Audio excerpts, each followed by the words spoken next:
dia, boa tarde, boa noite, graça e paz. Não é café. Ah, peguei vocês, hoje é água. Água, pra hidratar. Gente, hoje a gente vai falar sobre... Soube não. Tirar d'água aqui.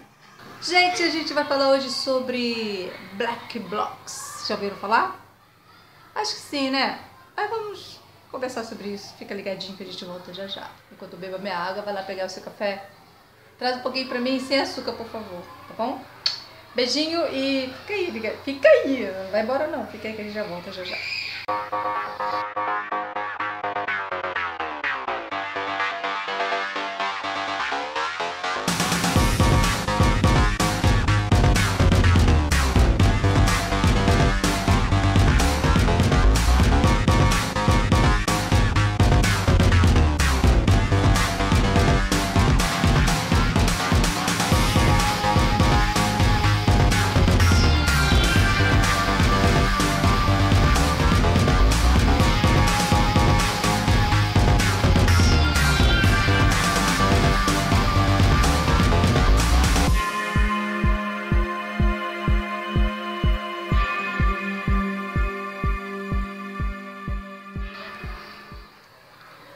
Voltando aqui então.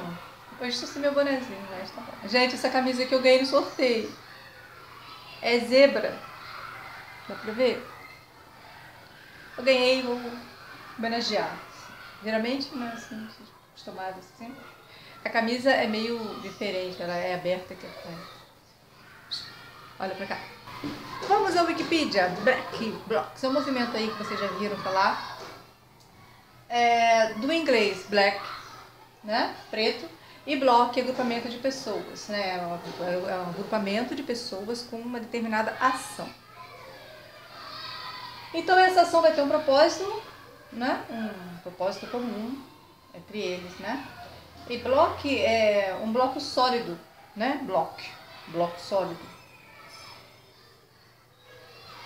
Então, de acordo com a Wikipedia, a gente vai ver que Black Bloc é uma tática de ação direta de porte anarquista empreendida por grupos de afinidades, que se reúnem mascarados, vestidos de preto, para protestar em manifestações de rua, utilizando-se da propaganda pela ação para desafiar o establishment e as forças da ordem.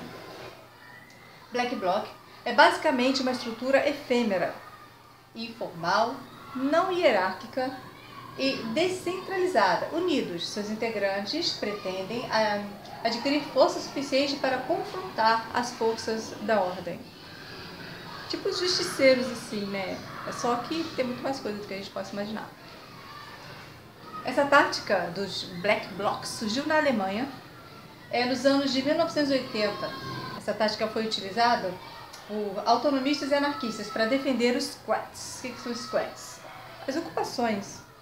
Então, contra a ação contra a ação da polícia, eles se uniram para agir contra a polícia e os neonazistas.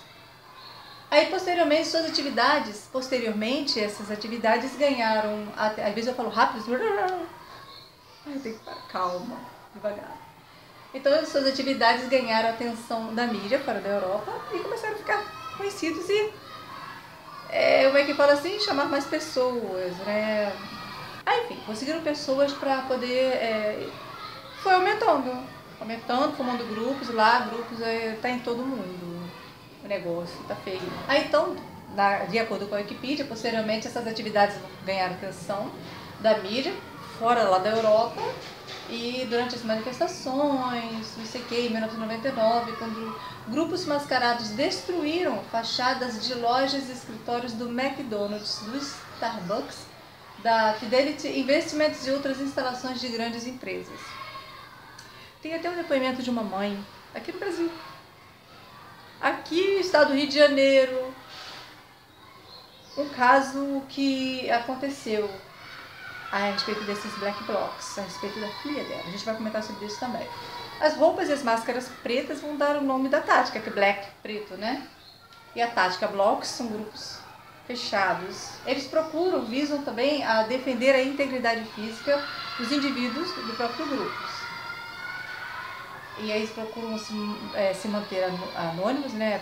Manter o anonimato. E eles, desses grupos, como um conjunto, que dá a entender o tal do blocos, né? Como um imenso bloco.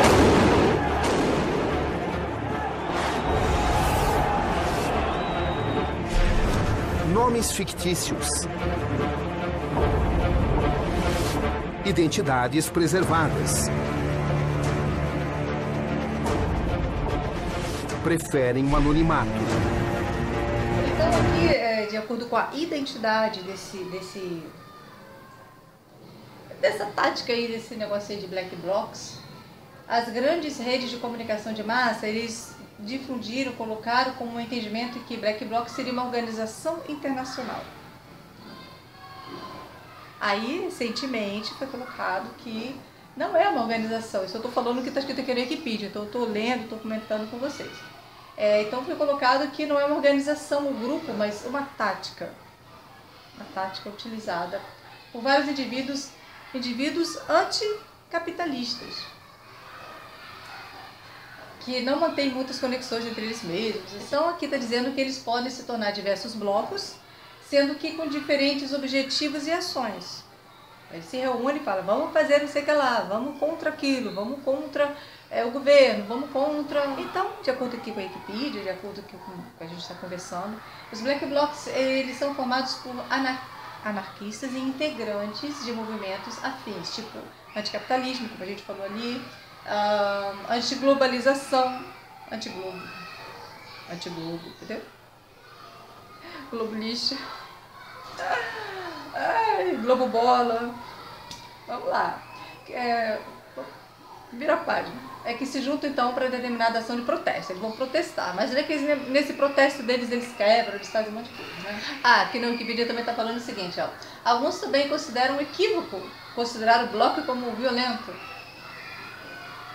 Para John Zerzan, teórico anarquista, considerado como espécie ideólogo dos movimentos de multidão, do documento, não sei o que lá, surplus, não se pode falar em violência contra objetos. Não se violenta uma mesa, cadeira ou vidraça. Segundo Zerzan, a violência só pode ser exercida com outros seres vivos, coisa que não acontece com os black blocs. Veteranos de bloco confirma essa visão. Não somos violentos, jamais atacamos pessoas. Não é violência destruir os símbolos do capitalismo selvagem, de exploração e de globalização. Esses símbolos seriam,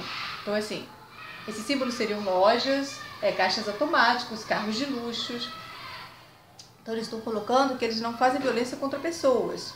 Contra esses símbolos do capitalismo eles fazem violência, né? São transformados em armas improvisadas. Pulei aqui.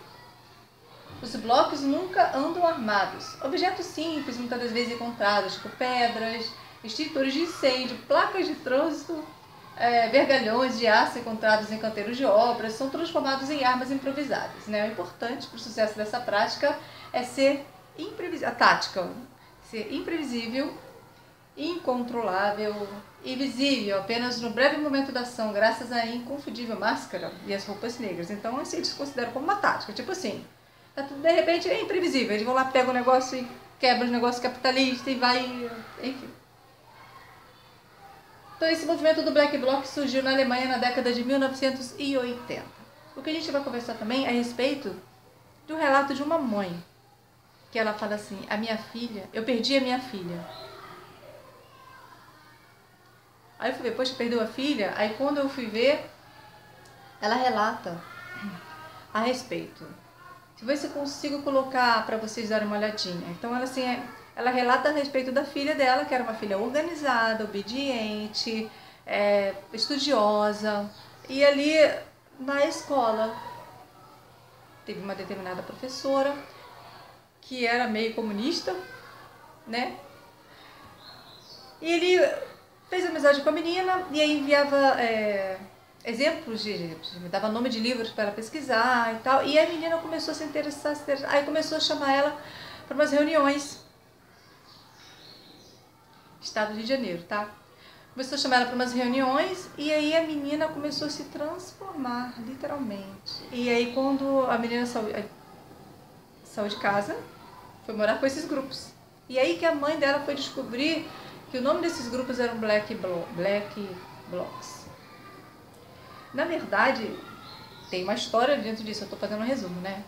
Ou seja, eles fazem uma lavagem cerebral na pessoa, como que eu não sei esse negócio, e ali dentro disso a pessoa sai de casa e vai morar nos grupos. Enfim, com muita luta, a mãe conseguiu chegar até a menina e toda aquela história. E conseguiu lá na frente, tem muito desenrolar, muitas águas rolaram, enfim, teve envolvimento de drogas. E ela conseguiu, com muito custo lá na frente, estar com a menina de volta. E ela relata, chorando, que perdeu a filha, não é mais aquela menina, ela está totalmente mudada, transtornada, enfim, eles, não sei como é feita essas reuniões, assim, mas eu vou tentar compartilhar com vocês o vídeo também, tá? Fica um alerta para papais, mamães, em relação às matérias, em relação aos assuntos que é colocado, entendeu? Conversa com seu filho, vê o que ele está estudando, vê qual o dever, vê qual o livro que de repente foi indicado, como que a professora explica. E está acontecendo isso, está acontecendo que vários, na verdade, assim, professores, assim, acontecendo situações como aconteceu com essa menina, entendeu?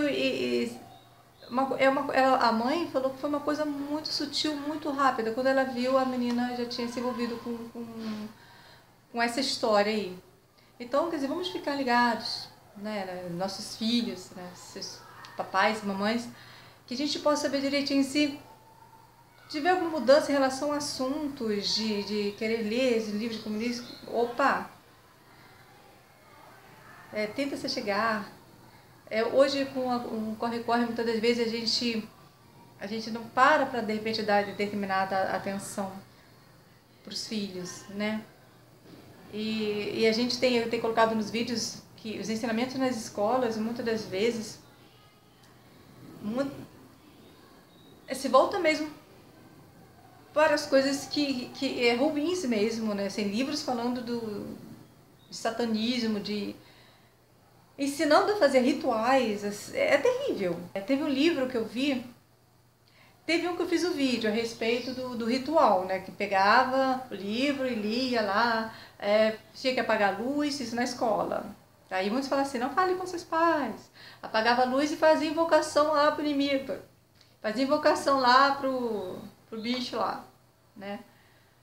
Então, assim, tinha um outro também, que era assim, o título do livro, se eu não me engano, era Sangue Fresco. Não lembro qual era o autor, não. Aí, o título Sangue Fresco, só o nome já fica meio assim. Aí, a história, no caso, assim, colocaram o dever para fazer, então, assim, pegaram só uma parte da história, mas a referência era esse livro. Ele contava que um garoto era jogado no lugar que tinha uma cobra, tá? E ele descrevia, momento por momento, que aquela cobra ia comendo o garoto. Uma criança de sei lá, 5, 6 anos de idade, 7 anos, sei lá, pegar uma história daquela, aí e a cobra ia engolindo, ia quebrando os ossos, ia jorrando sangue, que eu não sei o quê. Quer dizer, o garoto foi jogado, na história, o garoto foi jogado para aquela cobra comer ele. Sacrifício de criança. E com todos os detalhes ali do Sangue Fresco, né? Contando os detalhes de como aquele garoto era comido pela cobra. Terríveis. Então, assim, por incrível que pareça, muitos dos livros estão realmente assim, direcionando para o homossexualismo, direcionando para sangue, para violência, para drogas, né? Várias cartilhas ali. Enfim, tem vários vídeos que relatam o governo gasta milhões em cartilhas.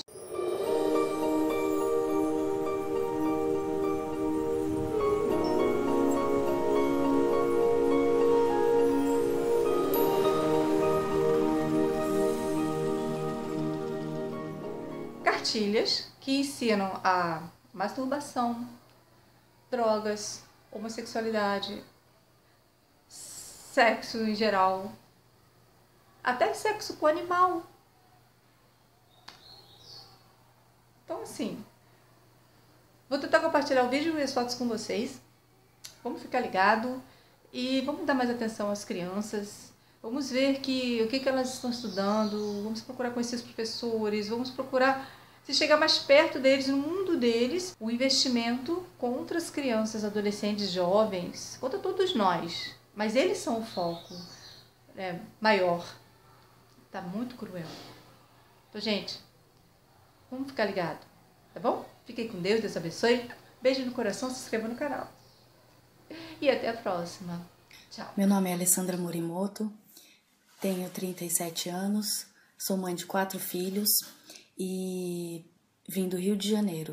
Minha filha desde sempre foi muito meiga, muito educada, era a filha perfeita, sempre solícita.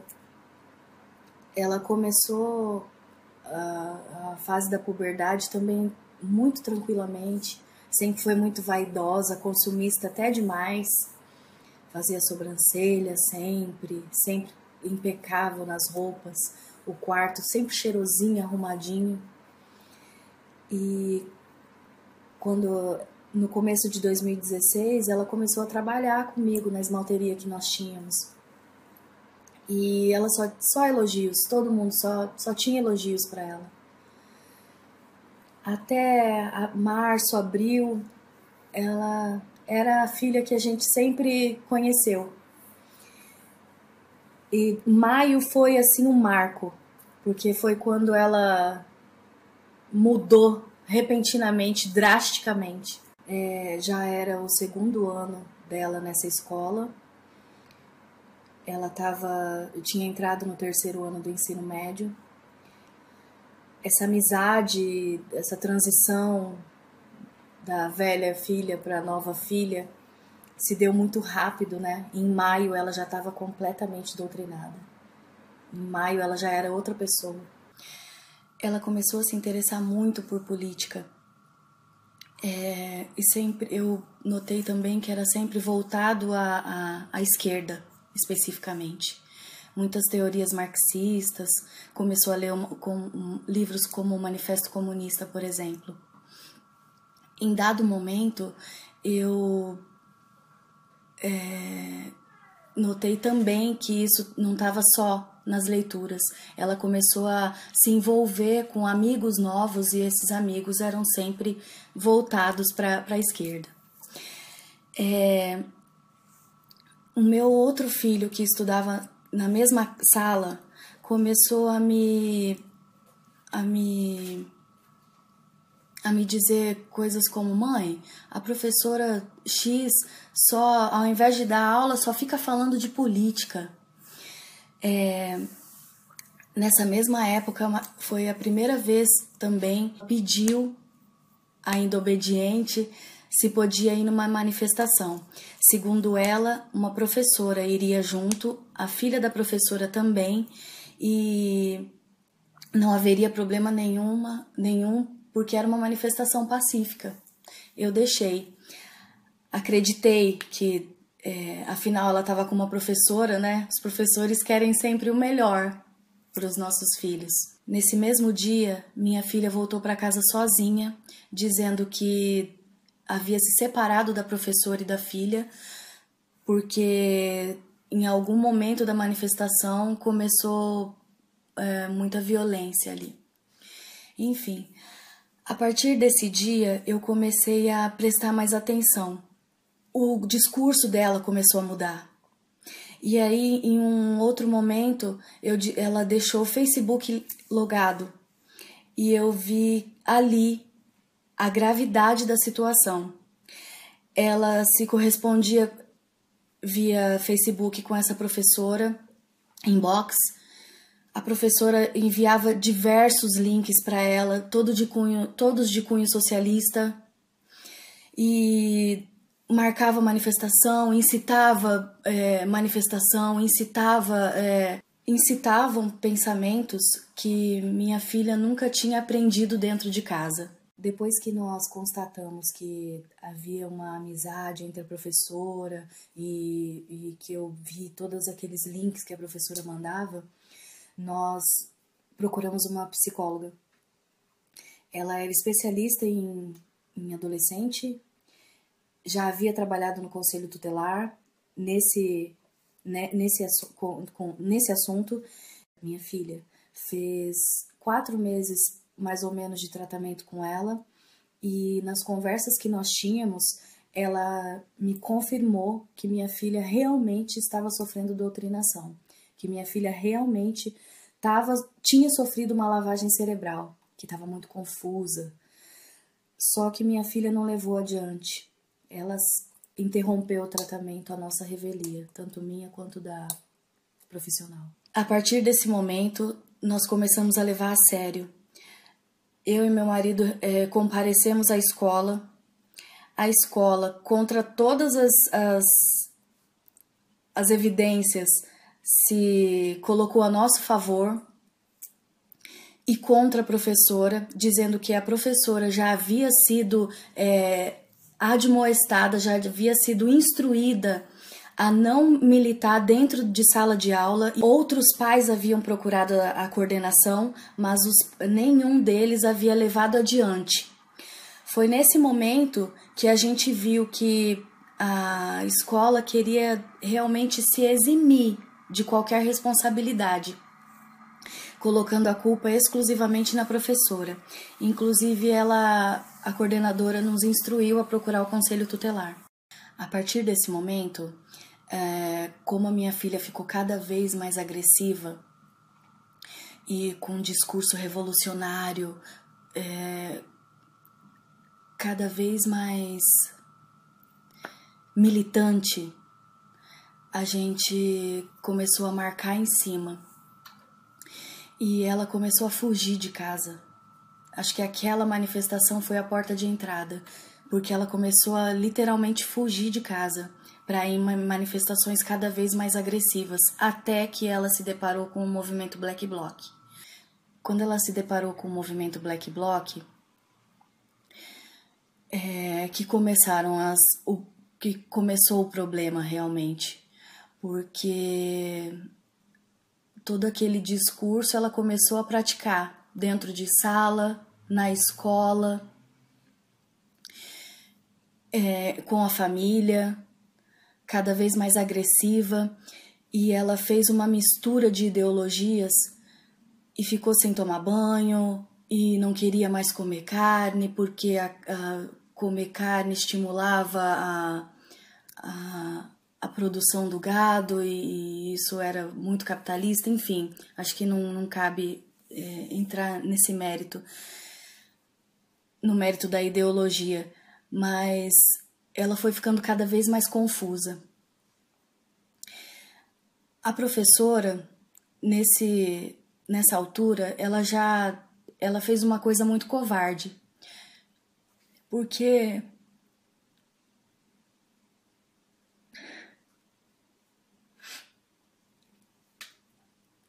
ela colocou a minha filha nesse caminho. Ela mostrou para minha filha o caminho das pedras. E quando, no primeiro ataque que ela sofreu do conselho tutelar e da escola, ela se voltou imediatamente, rompendo com a minha filha. E por que dói tanto? Porque a minha filha discutia com a gente diariamente, defendendo essa professora dentro de casa. Ela ficava contra a gente para defender essa professora. Chamava a professora de amiga, dizia que só essa professora entendia o que ela sentia, entendia o porquê ela militava. E a primeira coisa que a professora fez em prol do emprego, em prol de si mesma, foi romper com a minha filha. Eu acho que se a ideologia dela é tão importante, é tão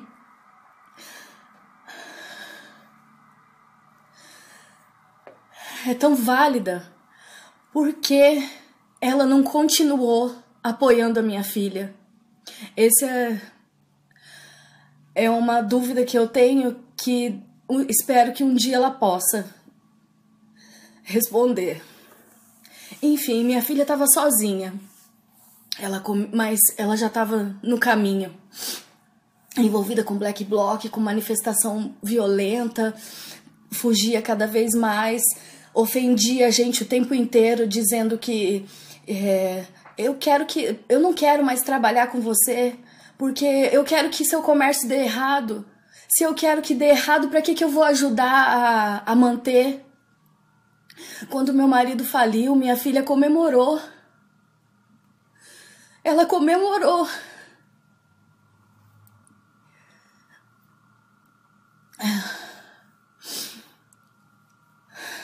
E é isso.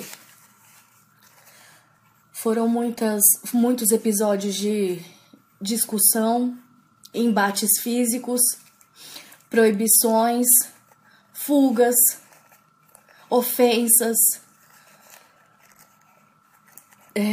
discursos ideológicos agressivos, revolucionários, mas que, se você tentasse aprofundar, ela não conseguia levar adiante com coerência, e isso fazia com que a gente tivesse a confirmação de que ela realmente estava muito confusa nas coisas que ela falava. No dia da abertura dos Jogos Olímpicos, eu estava trabalhando, meu marido também. Uma amiga viu minha filha pela TV entre Black Blocs apreendidos no embate que teve em frente ao estádio Engenhão. Meu marido foi até lá e ele saiu de lá desolado, porque a minha filha desafiou ele, dizendo: você não precisa estar aqui, tem advogado aqui do PSOL, dos Black Blocs, que vão tirar a gente, você pode ir embora, não precisa ficar aqui, não precisa vir me buscar. E de fato havia 3 advogados lá, dos Black Blocs e um do PSOL. No dia 5 de novembro, a minha filha fugiu de casa de vez, dizendo que ia lutar em prol da causa, que ia morar numa casa mantida pelos patrocinadores do movimento Black Bloc, e que não era pra gente procurar ela. Eu e meu marido começamos a nos desesperar, né? E alguns dias depois, ela me ligou dizendo que ela precisava de uma autorização por escrito, porque os maiores de idade da casa exigiam dos menores de idade essa autorização para que eles permanecessem na casa. Nesse momento foi que ela se perdeu. Acho que não permitiram com que ela ficasse no lugar em que ela estava, e ela começou a andar de ocupação em ocupação. Isso nós soubemos posteriormente, porque ela simplesmente desapareceu. Nesse ínterim, nós fomos ao DECAV, ao DPCA, voltamos algumas vezes ao Conselho Tutelar. Todos eles nos instruíam a não fazer nada. Nós pedíamos investigação no DECAV, eles diziam que não podiam fazer investigação porque ela tinha saído da nossa revelia. Nós pedíamos pelo menos um mandado de busca e apreensão, porque ou pelo menos um policial para ajudar a gente nas investigações, etc. Mas a gente não teve ajuda de espécie alguma. A única coisa que nós tivemos foi um cartaz de desaparecida que o DPCA nos forneceu. Nós tiramos centenas de cópias e colocamos pelo Rio de Janeiro, nos bairros do Rio de Janeiro, onde nós sabíamos que havia movimento de adolescentes vestidos de preto. O intuito desse cartaz não era encontrar a minha filha. O intuito dele era fazer o reverso. Fazer com que as pessoas que estivessem com ela se sentissem inibidas, se sentissem coibidas em permanecer com ela ou na companhia dela. Como nós íamos em diversas manifestações, a gente viu que isso estava fazendo efeito, porque ela simplesmente desapareceu. Ela desapareceu a gente não achava, mas ela também não se colocava em risco. 1 mês e 3 dias depois que a minha filha fugiu de casa, ela voltou. Magra, esquálida, doente, vestida como uma mendiga, toda suja, fedida, mas com os ideais socialistas firmes na cabeça. Ela ia mudar o mundo, vestida de mendiga.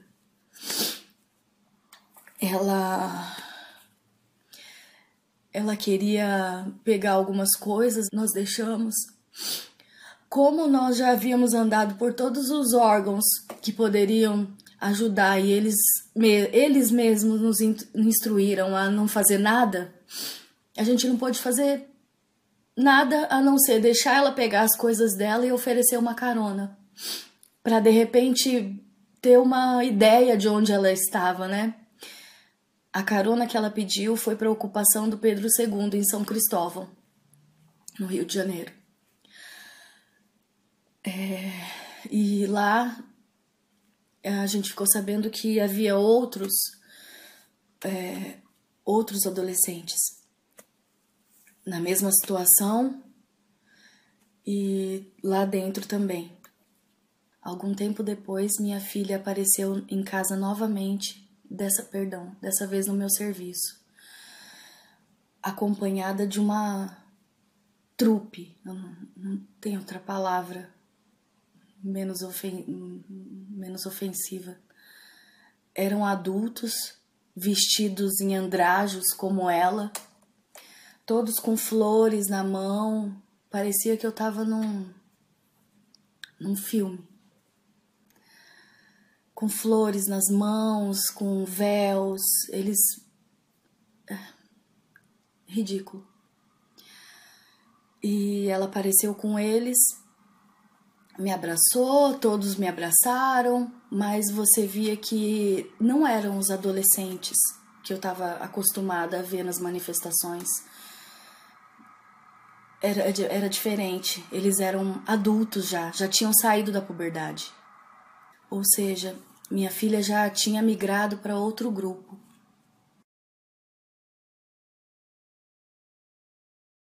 Umas 2 ou 3 vezes me ligou e para dizer assim, eu tô viva, né? E em uma dessas vezes, com aquele apelo que eu tinha, volta para casa, pelo amor de Deus, a gente tá super preocupado, você pode continuar com os teus ideais, só não precisa ser tão drástico. Eu falei, tua família, você não pensa na gente, na nossa preocupação? A resposta dela foi a que mais marcou. Essa foi a que mais marcou. Por isso que eu acho importante dizê-la. Muito seca, ela me disse, o meu grupo desconstrói esse conceito de família. Para mim, eu tenho consideração por você porque você me criou desde que eu nasci. Mas para mim, vocês e as pessoas aqui de fora são a mesma coisa. Foi isso que eu ouvi da minha filha, da boca da minha filha, da maneira mais seca e fria que ela conseguiu dizer.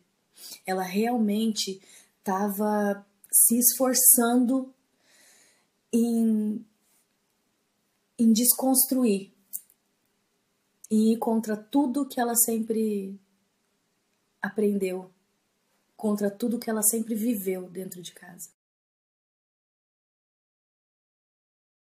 Posteriormente, nós ficamos sabendo que esses adultos fantasia eram alunos da Unirio. Eles estavam na ocupação da Unirio. Minha filha ficou andando de ocupação em ocupação, assistindo palestra, participando de coisas que eu não posso nem citar, experimentando drogas que eu nunca tive contato. Isso dito por ela mesma depois que ela voltou para casa.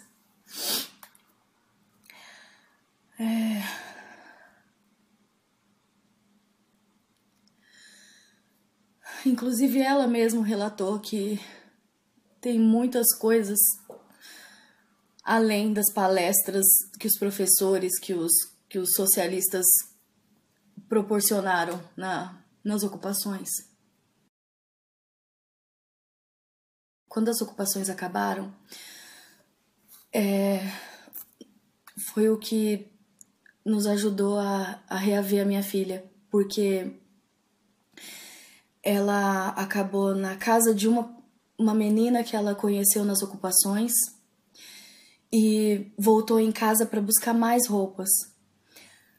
Eu aproveitei para conversar com ela e ela se convenceu de que não tinha sentido ela ter abandonado a escola para ficar morando na casa de alguém que ela mal conhecia, de favor, causando transtorno, e ela se convenceu. Então nós entramos no carro e fomos até a casa dessa menina para buscar as coisas dela. Chegando lá, essa menina conseguiu convencê-la a não voltar. Foi aí que nós conhecemos o pai dessa menina. Ficamos sabendo também que a história que ele tinha ficado sabendo para aceitar a minha filha na casa dele era fantasiosa, era mentira das duas. Elogiou minha filha, dizendo que ela era educada, que ela ajudava nos afazeres da casa, fazia comida, limpava muito bem a casa. E isso me deu tristeza, porque qual o sentido, em nome de uma ideologia que eles permitirem, não sei quem era o mentor disso tudo, permitirem com que uma menina de 16 anos saísse da casa dos pais à revelia deles, abandonando a escola, para ficar lavando, cozinhando na casa de uma pessoa que ela mal conhece.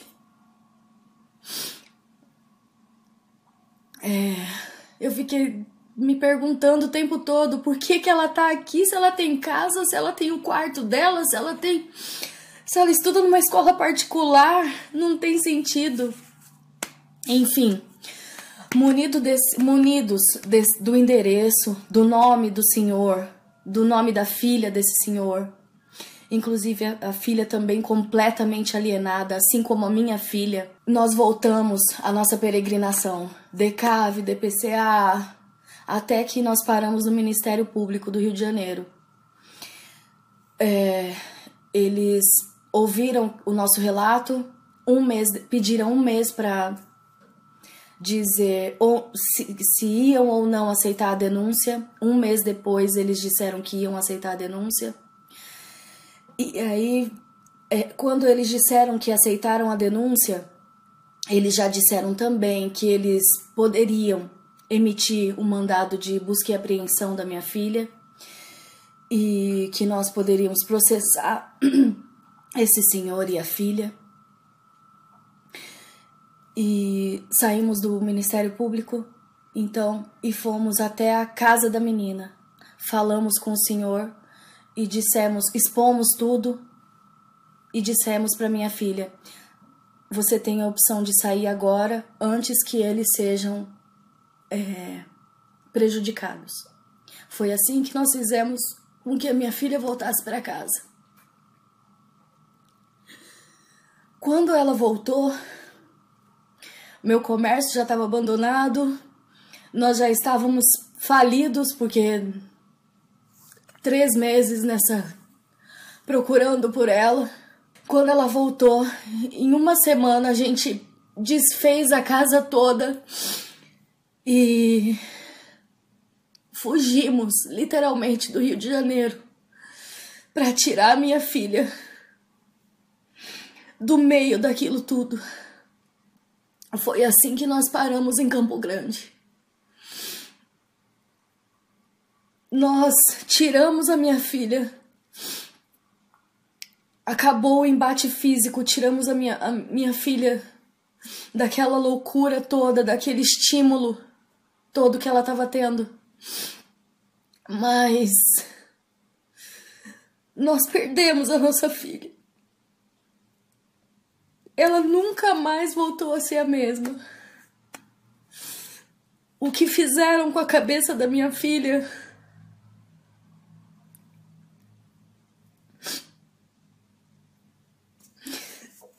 eu não vejo como voltar atrás. Ela fala em voltar para o Rio de Janeiro quando fizer 18 anos. Ela já está fazendo planos para isso. Os ideais de esquerda, os ideais socialistas, o discurso de que Cuba não é tão ruim assim, continuam.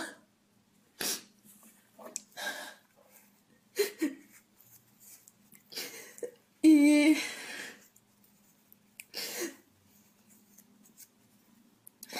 eu não tenho... Se eu não me apegar em Deus, não tem outra frase pra dizer a não ser essa, que eu perdi a minha filha.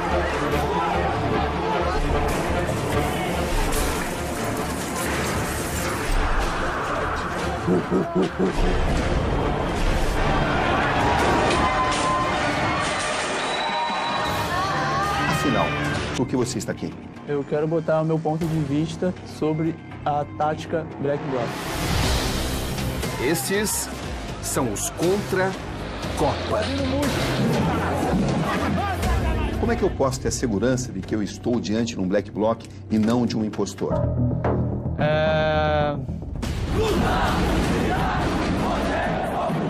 Como é que eu sei que esse rapaz é um Black Bloc e não um impostor? Eu posso afirmar pra você que eu conheço. Eles se vestem de preto. Usam máscaras.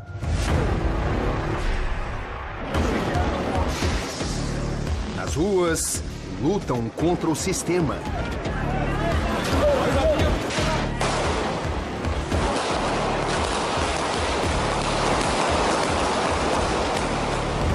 Não, o limite não é matar. Tudo bem. Então tem limite. Tem. Qual é o limite? Não matar pessoas. Fora isso? Nada. Se declaram anarquistas. O anarquismo significa, em primeiro lugar, a ausência de governo. Sim. Por que isso é importante para você? Porque a gente não vai ter mais gente roubando a gente como tá roubando. Mas é possível conviver em sociedade sem governo? Sim. Como? Protestam contra a ordem, o mal da sociedade. Se nesses confrontos um dia você matar um policial, você vai se arrepender? Um grupo de ações.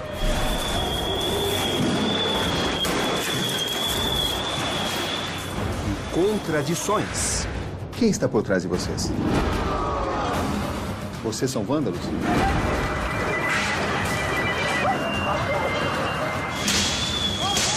É uma violência destruir o patrimônio público?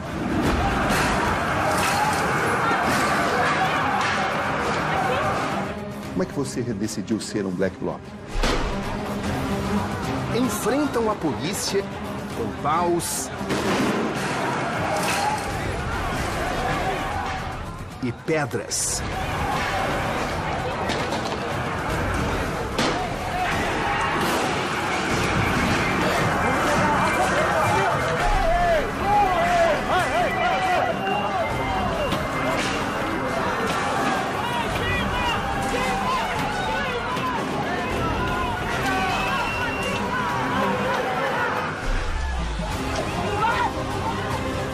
quebram vitrines de lojas, bancos.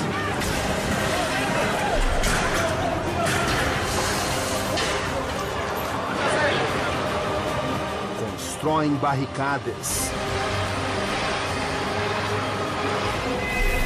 Destroem carros. Num ato de sinceridade, enumere para mim as ações que você já fez. Enfrentam também setores da mídia.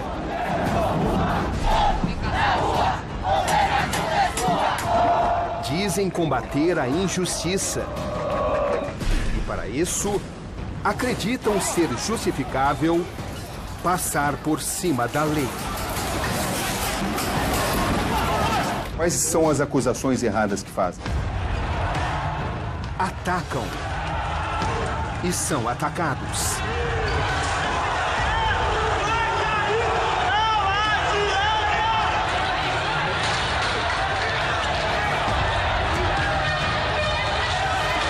Perseguem e são perseguidos. Têm suas razões e seus pecados. Você é violenta? Não, só quando preciso. Nunca fui violenta. Eu sou uma pessoa que eu não quero me machucar, nem quero que outras pessoas se machuquem. Você é violento? Nas palavras. E nos atos? Não. Eu prezo pela vida humana e pela integridade física das pessoas. São homens, mulheres, jovens e famílias ricas. Seu pai já pediu para que você deixasse o movimento? Não, Se ele pedir? eu não estarei. Eu não abandonarei. Eu não vou sair. Adolescentes e classes sociais, menores. Estudantes universitários. Você estuda? Sim, arquitetura. Eu sou estudante no momento. Estuda o quê? Administração. Sua idade? Por volta de?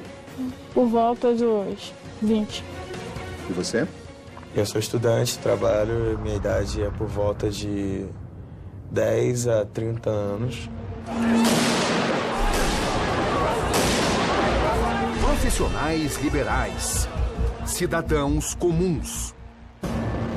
Trabalha? Sou garçom. Que idade você tem? Entre 28 a 20 anos. Pessoas com intenções diversas. Confusos ou não, aqui estão eles. Os Black Blocs hoje são poderosos? Na defesa, sim. Até onde vai o poder dos Black Blocs? Não tem limite.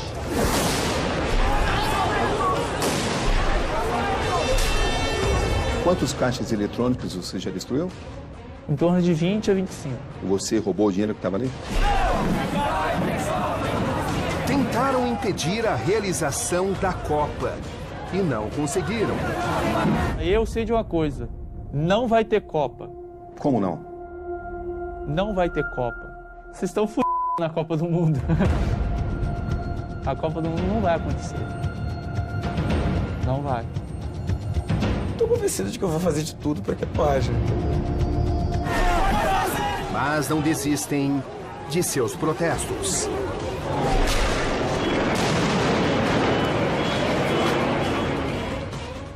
Vai até onde? Eu vou até a morte. Você está disposto a morrer por essa ideia? Eu estou disposto a morrer para o povo. Mas afinal, quem são eles? Como é que você enfrenta a polícia? Eu enfrento a polícia a partir do momento que ela enfrenta o povo. A partir do momento que a polícia desce o cacete, ou tenta descer o cacete no povo, eu ataco ela. A luta é pelo povo. A luta é pelo povo. Mas é lutar pelo povo destruir um aparelho público de telefone? Por que carregam tanta ira, tanta fúria? Você tem medo das forças policiais? Não. Respeito? Também não. Se eles não fossem tão safado e corrupto e ladrão, talvez eu teria respeito. Vocês são vândalos?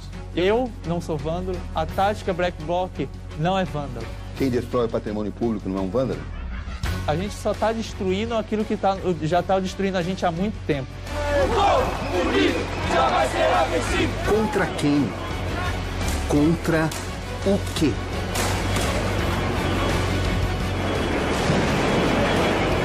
Eu já participei de escudo na hora, assim, eu protegi várias pessoas com escudo por causa de bala de borracha, granada, já protegi manifestante, já ataquei coquetel molotov na Câmara. O que os motiva? Você é contra a democracia? Suja, sim. Um repórter. Perguntas incisivas. O que eu tenho que perguntar, e se eu não perguntar, não é reportagem. Eu tenho que perguntar. Respostas, algumas vezes, pouco esclarecedoras. Nós queremos o seu eu verdadeiro. Faz a pergunta de novo. Tá bom. Eu queria você, o que contou pra mim, agora há pouco, exatamente aquele lá. Entendeu ou não? Não esse aí escolhendo palavras. 7, 6, 5, 4, 3, 2, 1. You'll never have the sacred stone.